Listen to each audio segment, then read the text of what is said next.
In this movie, I want to take a look at how to audition clips. Auditioning is a way to try out multiple shots in your sequence without actually committing to one until you see how it works in the context of the surrounding shots. We got a sneak peek of this in the last chapter when we talked about recording voiceover audio, and we did several takes within one audition. So check that movie out for this very cool feature. For now, let's take a look at the fundamentals of auditions. All right, so I have my chocolate montage here, and I think everything is looking really good, but I'm kind of curious how a couple of other shots might work to open things up. I don't necessarily want to perform the edits because I might not like them as well, and then I just have to remove it and edit the first shot back in if it doesn't work out. So we're going to use auditions to make things a little easier. All right, I'm just going to play the opening few shots of this, and I'm specifically interested in this first shot. So we're panning across the sign here, and I have a couple of other possibilities that I might like to try in its place. So let's take a look.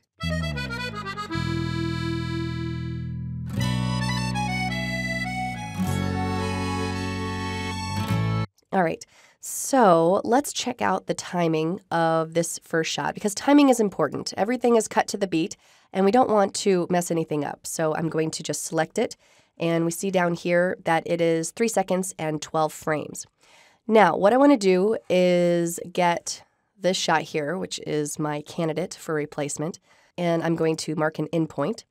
And now I'm going to press Control-D, and we see the duration from my in point to the end. But Control-D works for us in a number of ways, including being able to set a specific duration.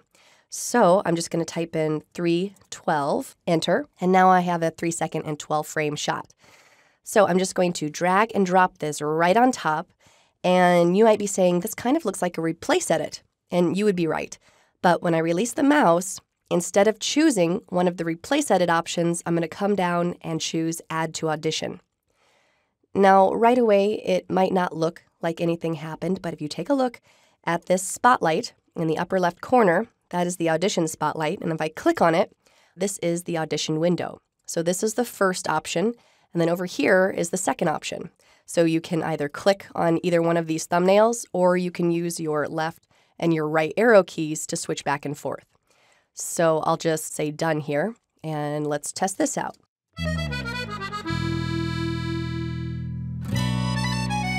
And maybe I didn't like it quite as well, so I can just reopen my audition window. Instead of clicking on the spotlight, I can just use the keyboard shortcut of Y, and that opens back up, and left arrow to get back over there, and enter on the keyboard, and we did it all with the keyboard, all right? So very, very efficient. Now you can add as many clips as you want into an audition. Maybe instead of 2 shots, I want to try out 3 or 5 or 10. All you do is you mark the sections that you want to add into the audition, and then drag it down and add to audition, or I'll show you that you can actually use the keyboard shortcut for that as well. All right, I'm going to come up to this, so we might consider bringing in this shot here. I'm going to mark an in, and because we care about the timing, I should make this 3 seconds and 12 frames, but I'm going to show you what happens if you don't do that, all right? So let's just see how long this is, Control-D. Okay, it's 13 seconds and 8 frames, so it's way too long, but let me just show you this.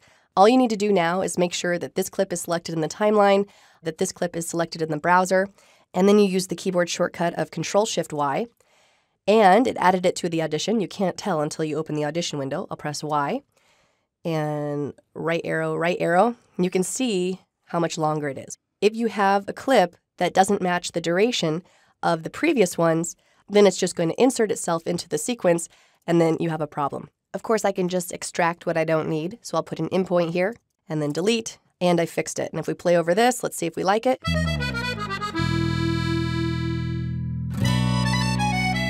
Okay, and maybe I just want to go back into the audition window and say, I like my first choice after all, and enter, and then we've got it back. Let me come down to this clip here, and now I want to discuss duplicating clips in an audition. Well, first, let me just show you that if I wanted to duplicate clips that already were in an audition, I could just select the clip and then press duplicate, and then it duplicates it right here. I'm going to undo that, Command-Z, because I want to show you how to do it if there is no audition to start with.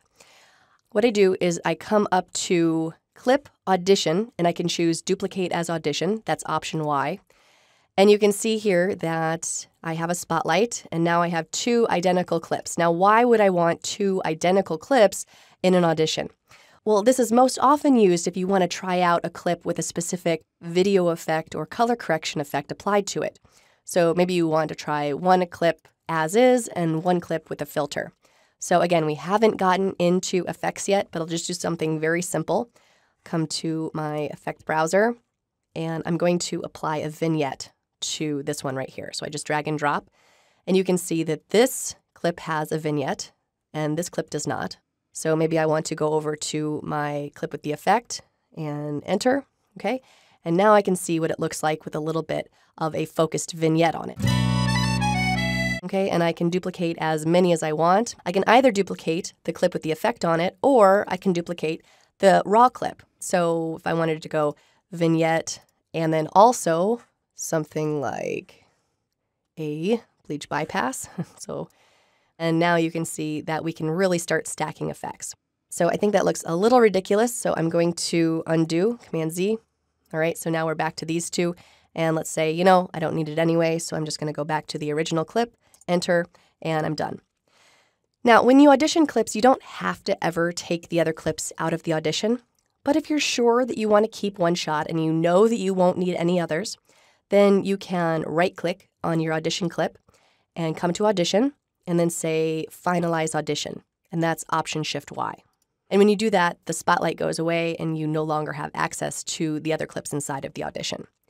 All right, so as you can see, auditioning clips is easy, and it's a really efficient way to try out different shots without the logistical slowdown of actually committing to the edit in order to see it.